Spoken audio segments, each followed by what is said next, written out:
Assalamualaikum warahmatullahi wabarakatuh. Perkenalkan, nama saya Nurul Fitriah dari program studi D3 Gizi. Di sini saya akan menjelaskan tentang sejarah perkembangan bahasa Indonesia. Era globalisasi pada masa kini mendorong perkembangan bahasa secara pesat, terutama bahasa yang datang dari luar atau bahasa Inggris. Dengan ditetapkannya bahasa Inggris sebagai bahasa internasional, maka sebagian orang cenderung memilih untuk menguasai bahasa Inggris agar tidak kalah dalam persaingan di kancah internasional dan tidak buta akan informasi dunia.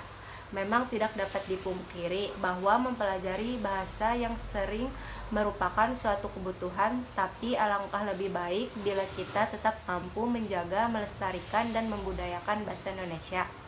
Bahasa Indonesia merupakan identitas bangsa Indonesia.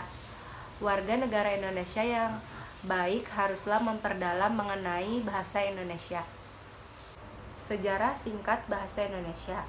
Bahasa Indonesia mempunyai sejarah jauh lebih panjang daripada Republik ini sendiri.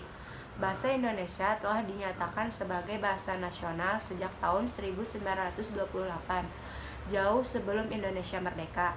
Saat itu, bahasa Indonesia dinyatakan sebagai bahasa persatuan dan menggunakan bahasa Indonesia sebagai perekat bangsa.